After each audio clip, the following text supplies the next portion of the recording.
What's up guys? Welcome to my vlog. Yan, tagal natin hindi nakapag-vlog. At nandito po tayo ngayon sa Parma. Yan, sa Parma. Alam niyo lang po saan yung Parma. Hindi po, joke lang. Sa Italy po. At dito po nag-vlog siya. Francis Candy, kung naalala niyo po. At ililibot ko lang po kayo dito sa place na to. No? At ngayon lang din tayo makakarating dito. So, let's go guys. And enjoy watching. Samahan niyo ako.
So guys, dito parang yung tema dito, parang old village, parang ganun.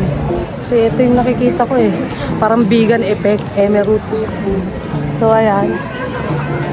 Hindi natin alam kung ano meron. Ikot-ikot lang ba guys, no? Para palibot ko rin kayo. Ayan, kasama po natin ang ating friendship niya. Kilala niyo yan, isa rin vlogger. Subscribe niyo na, Elma Montali. Yan. Nagtitinginan po tayo dito. Kasi pangu tayo at hindi matangos ang ilong. So, kaya po siguro pinagtitinginan tayo. Ikot-ikot lang tayo guys, no?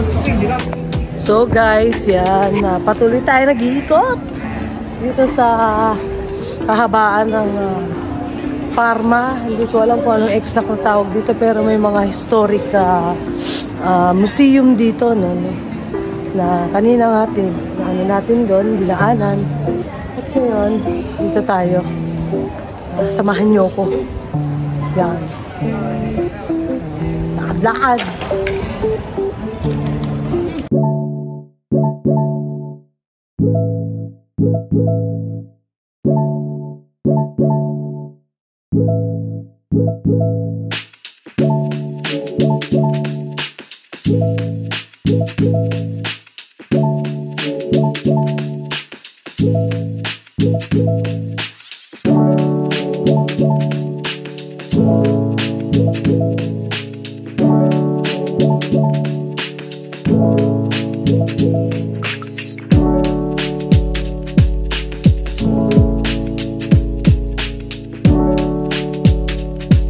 So yan guys, napakaganda ng lugar dito, napaka-peaceful.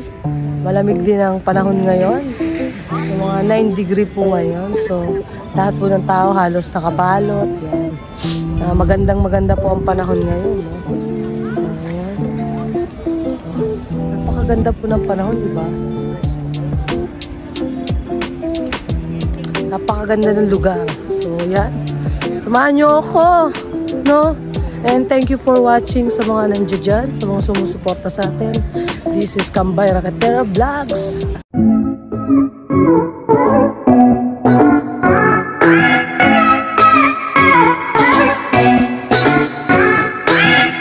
So yan guys, nandito tayo sa, ewan ko kung ano to, basta bridge. At napakaganda ng kulay ng ilog nila dito. Napakalinaw.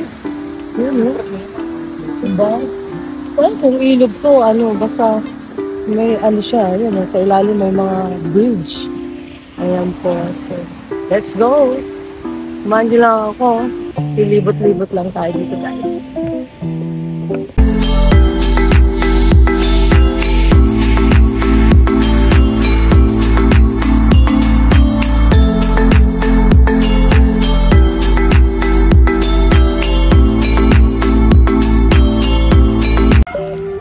So guys, yan at palubog na ang araw. Ayun, palubog na po yan ang sunset at 5:30 na po ng hapon at yan, bukas na po ang ilaw ng mga museum dito. Yan, napakagandang place. So sa mga gustong mag-tour ng Europe, isa sa mga pasyalan nyo ay itong Italy. Yan, sa Milan at dito sa Parma. At ayan pala po napuntahan natin eh. So, yan. Sana nag-enjoy kayo sa aking journey dito sa paglilibot natin. Okay.